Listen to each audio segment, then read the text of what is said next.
Hi families, எல்லோரும் எப்படி இருக்கீங்க? நல்லா இருப்பீங்கன்னு நினைக்கிறேன். ஸ்கூல் ஹாலிடேஸ் விட்டாச்சு.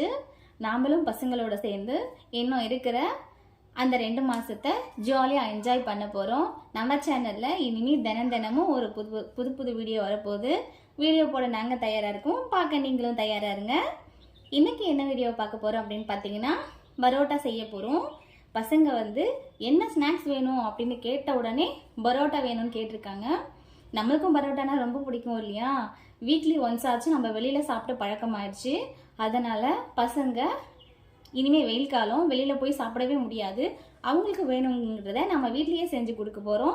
வீட்லேயே செஞ்சு கொடுக்கறது அவங்க ஹெல்த்துக்கும் நல்லது. நம்ம சுத்தமாக செஞ்சு கொடுப்போம், ஹைஜீனிக்காக இல்லாமல் ஜீனிக்காக செஞ்சு கொடுப்போம்.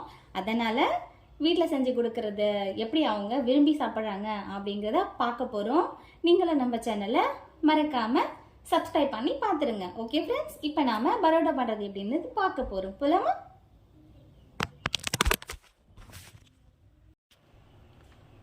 ஃபஸ்ட்டு ஸ்டெப்பாக 1/2 kg மைதா மாவு எடுத்திருக்கேன். இப்போ இதோட 1 ஸ்பூன் உப்பு, 1 ஸ்பூன் ஆயில், 1 எக்கு, இது எல்லாத்தையும் சேர்த்து நல்லா மிக்ஸ் பண்ணி ஒரு 1 hour ஊற வைக்கணும். நான் மிக்ஸ் பண்ணி 1 hour ஊற வச்சுட்டு வரேன். இப்போது அடுப்பை பற்ற வச்சுட்டு அடுப்பு மேலே பேன் வச்சு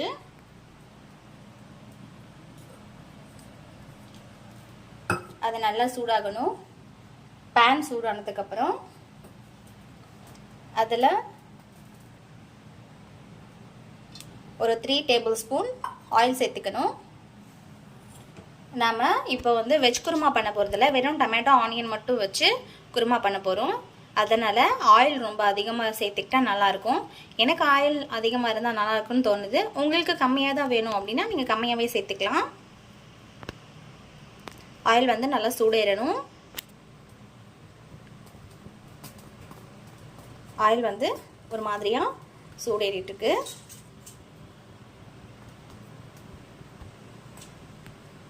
இது சூடேறின உடனே இதில் ஒரு பட்டை, லவங்கம், ஒரே ஒரு ஏலக்காய், அது எல்லாத்தையும் ஆயிலில் சேர்த்துக்கணும். சேர்த்துட்டு இதை லைட்டாக சூடாகணும். ரொம்ப காந்த வச்சிடக்கூடாது.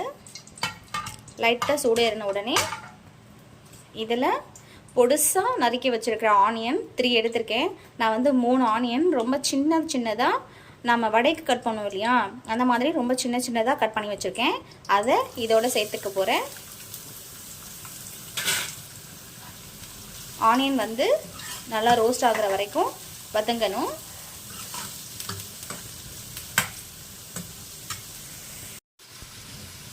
ஆனியன் வதங்கிறதுக்காக கொஞ்சமாக கல்லுப்பு சேர்த்துக்க போகிறோம். குழம்பு செய்யும்போது எப்போவுமே கல்லுப்பு சேர்த்துக்கிறது நல்லது. ஏன்னா கல்லுப்பு குழம்புக்கு கொஞ்சம் கூடுதலான சுவையை கொடுக்கும். மேக்ஸிமம் முடிஞ்ச வரைக்கும் கல்லுப்பு சேர்த்து சமைக்கிறத பாருங்க. இப்போது உப்பு சேர்த்துருக்கோம். ஆனியன் நல்ல கோல்டன் கலரில் வர வரைக்கும் ரோஸ்ட் பண்ணி எடுத்துக்கணும்.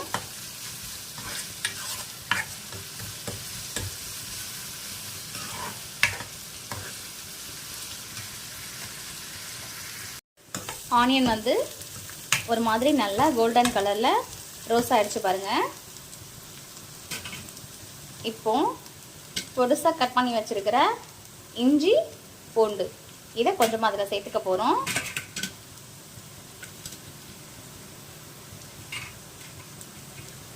இஞ்சி பூண்டு சேர்த்துட்டு நல்லா வதக்கி விடுங்க. இஞ்சி பூண்டு ஏன் பேஸ்ட்டாக போடாமல் பொடுசாக கட் பண்ணி சேர்த்துருக்கேன் அப்படின்னு பார்த்தீங்கன்னா, அதை நம்ம சாப்பிடும்போது பல்லுக்கு லேசாக கடிப்படும். அந்த ஃப்ளேவர் எனக்கு ரொம்ப பிடிக்கும். உங்களுக்கு அப்படி பிடிக்காது அப்படின்னா நீங்கள் இஞ்சி பூண்டு பேஸ்ட் பண்ணி கூட சேர்த்துக்கலாம். இது நம்மளோட இஷ்டம்தான். இது கொஞ்சம் ரோஸ்ட் ஆனதுக்கப்புறம் இதோட பொடிசாக கட் பண்ணி வச்சுருக்கிற டொமேட்டோ, நான் 3 பெரிய தக்காளி சேர்த்துருக்கேன். அதை இதோட சேர்த்துக்கிட்டு இப்போ நாம் இதை நல்லா வதக்க போகிறோம்.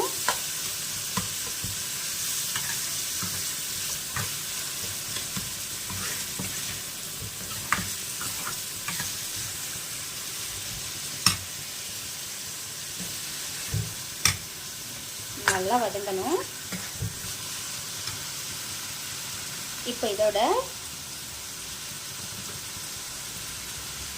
ஒரு அப்பு மஞ்சத்தூள் சேர்க்குறேன். இப்போ இது வதங்குறதுக்குள்ளே நம்ம இதோட சேர்க்குற மசாலாவை ரெடி பண்ணிட்டு வந்துடுவோம். இப்போ ஒரு மிக்ஸி ஜார் எடுத்துக்கிட்டு அதில் 4 பல் பூண்டு சேர்க்குறேன். அதுக்கப்புறம் எலசா நறுக்கி வச்சுருக்கிற தேங்காய்,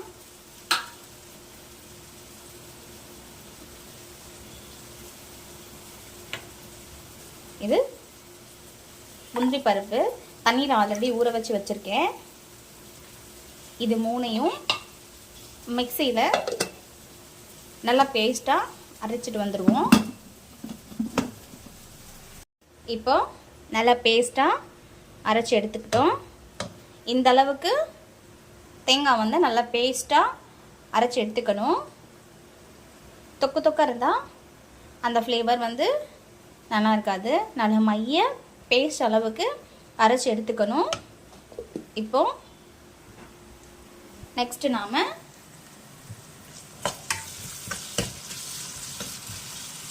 இப்போ ஆனியன் டொமேட்டோ எல்லாமே நல்லா வதங்கிடுச்சு. இப்போ நான் மிளகாத்தூள், மல்லித்தூள், கரம் மசாலா இது மூணும் ஒவ்வொரு ஸ்பூன் அளவுக்கு எடுத்திருக்கேன். இப்போ இதை சேர்த்துக்க போகிறோம். இதில் சேர்த்துட்டு நல்லா வதக்கி விட்டுக்க போகிறோம்.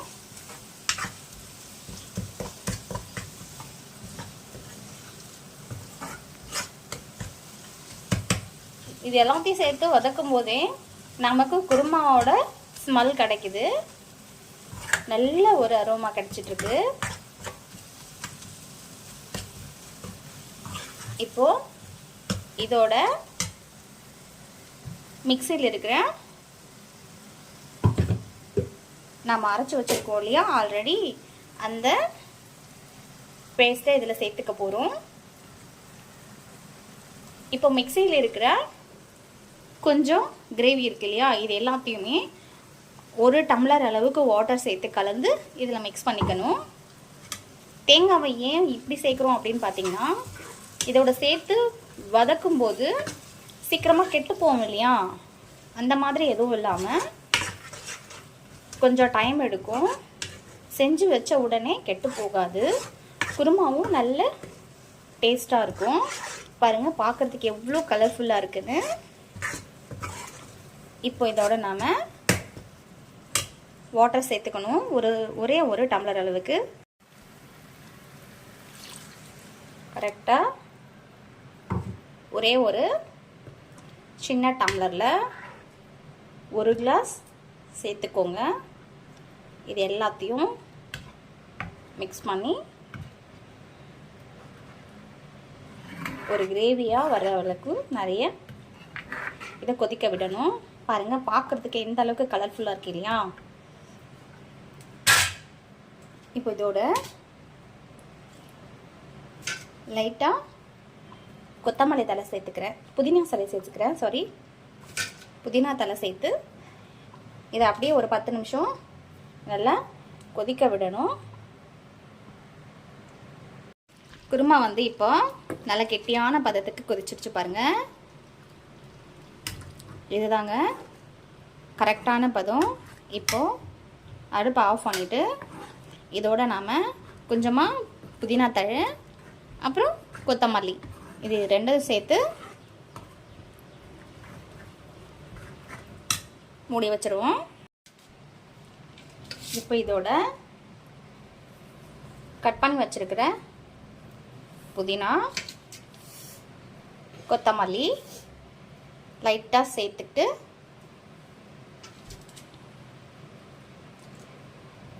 இதை மூடி வச்சுருங்க. குருமா வந்து ரெடி ஆயிடுச்சு. எனக்கு டொமேட்டோ ஆனியன் வச்சு குருமா செஞ்சால் போதும் அப்படின்றதுக்காக செஞ்சுருக்கேன். உங்களுக்கு இதோட பீன்ஸ் அதுக்கப்புறம் வெஜிடபிள்ஸ் எந்த விதமான வெஜிடபிள்ஸ் வேணாலும் இதில் சேர்த்துக்கலாம். அதுக்கப்புறம் கொண்டக்கடலைலாம் சேர்த்து நீங்கள் நிறைய சாப்பிட்டுப்பீங்க இல்லையா வெளியில், அதெல்லாம் வேணும் அப்படின்னா கொண்டக்கடலையை ஊற வச்சு குக்கரில் ஒரு விசில் விட்டு இதோட சேர்த்து கொதிக்க விடணும். அவ்வளோதான், வெஜ் குருமா ரெடி ஆகிடும். இப்போ நாம் பரோட்டா எப்படி உருட்டுறது அப்படின்றத பார்க்கலாம் வாங்க. இப்போ நாம் மாவு பிசைஞ்சு வச்சு 1 மணி நேரம் ஆயிடுச்சு. மாவு பாருங்கள், சும்மா தொட்ட உடனே கை உள்ளே அப்படியே இறங்குது. இது மாவோட கரெக்டான பதம். மாவு வந்து ரெடி ஆயிடுச்சு. இப்போ நாம் இதை ஒரு தடவைக்கு 2 தடவை நல்லா பிசைஞ்சிக்கலாம் வாங்க. மாவு இப்போ சூப்பராக ரெடி ஆயிடுச்சு பாருங்கள். சும்மா விரல் வச்சு டச் பண்ணால் போதும், அப்படியே உள்ளே இறங்குது கையே. சூப்பராக ரெடி ஆயிடுச்சு மாவு. இப்போது இந்த மாவில் நாம் பீடா பிடிச்சி ரெடி பண்ணுவோம். பீடா பிடிக்கிறது எப்படின்னு பார்க்கலாம். இப்போது கல் மேலே வச்சு கொஞ்சமாக நல்லா அழுத்தம் கொடுத்து பிசைஞ்சிக்கணும். இப்படி பிசைஞ்சிட்டு இப்படி மடித்து இப்படி பிடிச்சிக்கணும். இப்படி பண்ணிட்டு வந்தோம்னா நமக்கு ஒரு பீடா கிடைக்கும். அவ்வளோதான். இந்த மாதிரி உருண்டை பிடிச்சி எடுத்து வச்சுக்கணும். நெக்ஸ்ட்டு அதே மாதிரி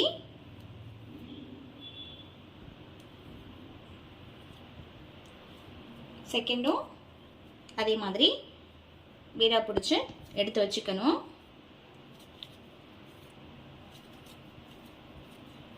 இப்போ இருக்கிற எல்லா மாவையும் இதே மாதிரி பீடா பிடிச்சிக்கணும்.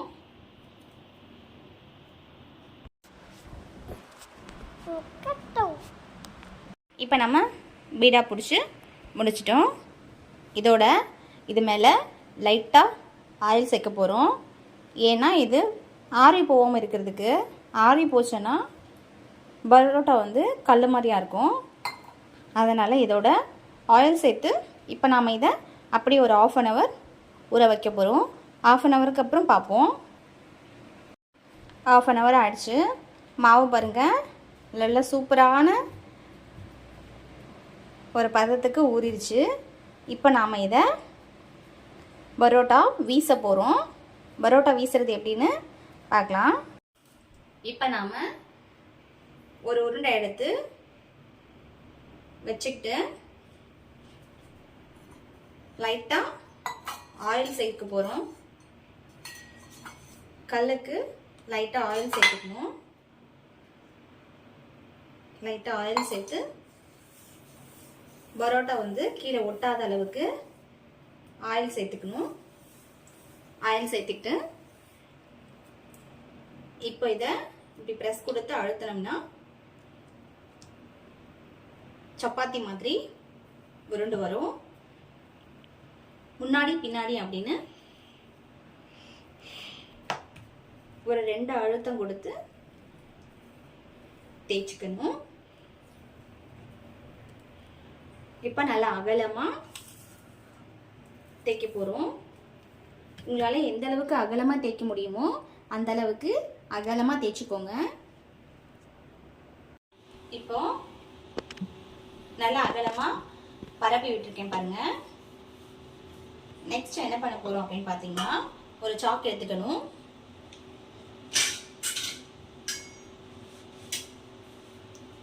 ஒரு சாக் எடுத்து இந்த மாதிரி சாக்கு நடுவில்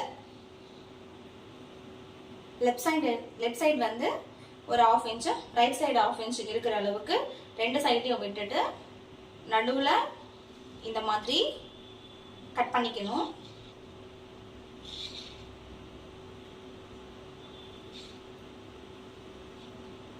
இந்த எட்ஜும் அந்த எட்ஜும் கட் பண்ணிடக்கூடாது. இந்த மாதிரி கட் பண்ணிக்கணும்.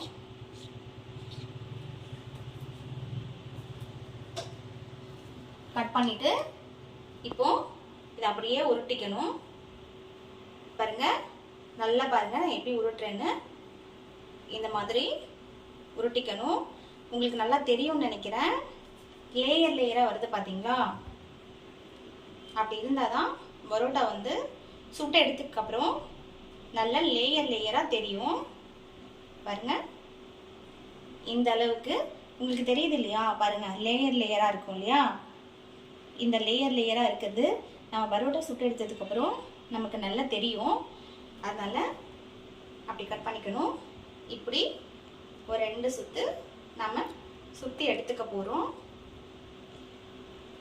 இப்போ பாருங்கள், நாம் பீடா வந்து பிடிச்சாச்சு. இந்த மாதிரி இருக்கிற எல்லாத்தையுமே நாம் கட் பண்ணி பீடா பிடிச்சிக்கணும்.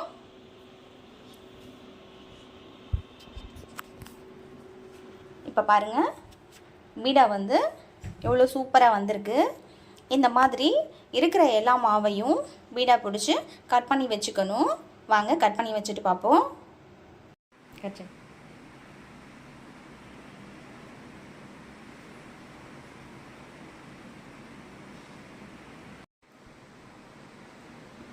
நான் கட் பண்ணி முடிக்கிறதுக்குள்ளே பாப்பா வந்துட்டான். மம்மி நான் கூட உங்களுக்கு ஹெல்ப் பண்ணுறேன் அப்படின்னு கட் பண்ணிகிட்டு இருக்கா.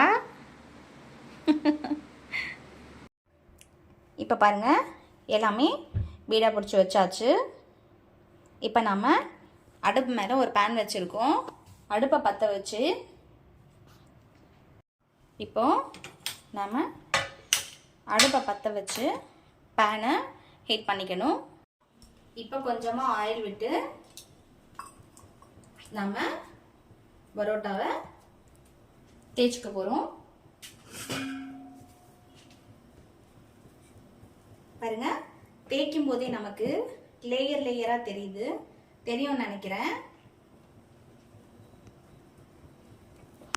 நாம நல்லா தேய்ச்சிக்கணும்.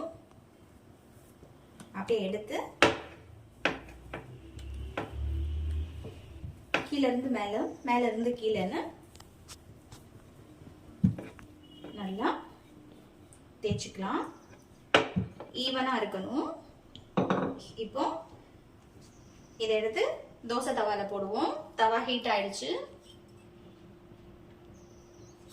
தவால ஆயில் சேர்த்துக்கணும்.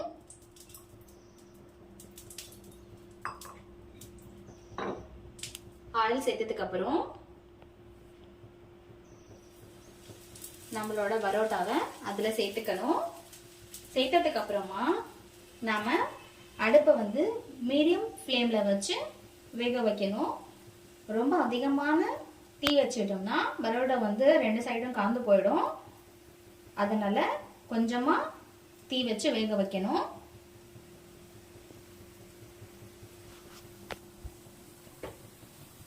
பாருங்க, இப்போ நான் இதை மீடியமான ஃப்ளேமில் வச்சுருக்கேன். ரொம்ப தீ வச்சோம்னா 2 சைடும் திருப்பி போடும்போது காந்து போயிடும். உள்ளே இருக்கிறது வேவாமலேயே இருக்கும். அதனால் கொஞ்சமாக சிம்மில் வைக்கணும். ஒரு பக்கம் திருப்பி போட்டுட்டேன். இப்போ லைட்டாக ஆயில் சேர்த்துக்கணும். ஆயில் சேர்த்து நல்லா ரோஸ்ட் ஆக விடணும். பாருங்கள், ஒரு சைடு வந்து நல்லா ரோஸ்ட் ஆயிடுச்சு. உங்களுக்கு தெரியும்னு நினைக்கிறேன். லேயர் லேயராக அப்படியே தெரியுது பாருங்கள். பரோட்டா வெந்ததுக்கு அப்புறம் அதை எடுத்து வச்சு நம்ம தட்டும்போது அப்படியே லேயர் லேயராக பிரிஞ்சு வரும். உங்களுக்கு காமிக்கிறேன் பாருங்கள். இந்த மாதிரி வேவணும்.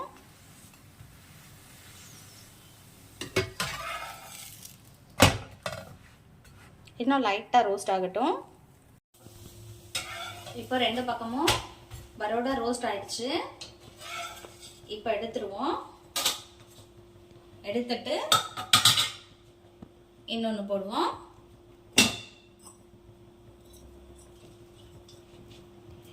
நெக்ஸ்ட் கொஞ்சமா ஆயில் சேர்த்துட்டு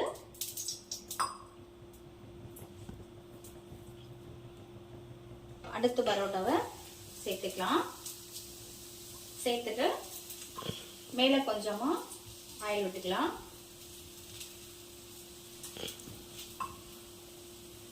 பாப்பா பரோட்டா சாப்பிட ரெடியா இருக்கா? என்ன பாப்பா?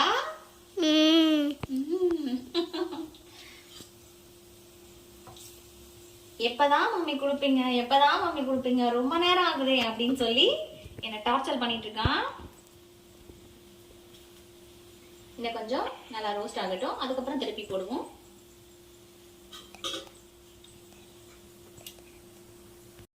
இப்போ 2 பரோட்டாவையும் கல் மேலே வச்சு சூடாக இருக்கும் போதே நாம் அதை தட்ட போகிறோம்.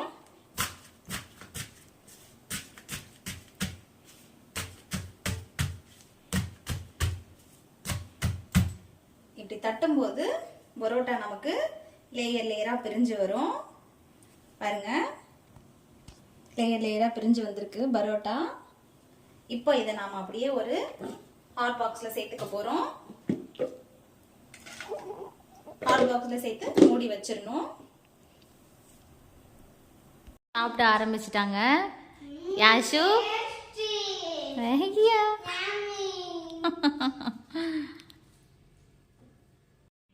நம்மளோட சூப்பரான பரோட்டா சால்னாவும் ரெடி ஆயிடுச்சு. சாப்பிட்டு பார்க்கலாம் வாங்க எப்படி இருக்குன்னு. ஒரு வழியாக நாம் பரோட்டா ரெடி பண்ணியாச்சு. எப்படி இருக்கு டேஸ்ட் பண்ணி பார்ப்போமா?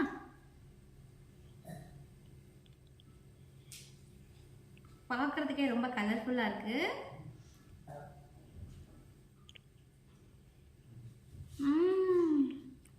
சூப்பர் சூப்பர் சூப்பர், வேற லெவல் டேஸ்ட்டுங்க. நானும் ஃபஸ்ட் டைம் பரோட்டா ட்ரை பண்ணுறோம். எப்படி இருக்கு போதும்னு நினச்சேன். வேற லெவலில் இருக்க டேஸ்ட்டு.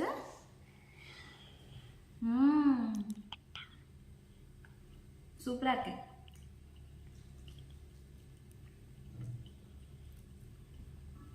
விட்டா நான் இன்னைக்கு சாப்பிட்டுக்கிட்டே இருப்பேன். ஓகே ஃப்ரெண்ட்ஸ், நம்ம சேனலை உங்களுக்கு பிடிச்சிருந்தா ஷேர் பண்ணுங்கள், லைக் பண்ணுங்கள், கமெண்ட் பண்ணுங்கள், சப்ஸ்கிரைப் பண்ண மறந்துடாதீங்க. பக்கத்தில் இருக்க பெல்லுன்னு தட்டிட்டு போங்க. Bye friends.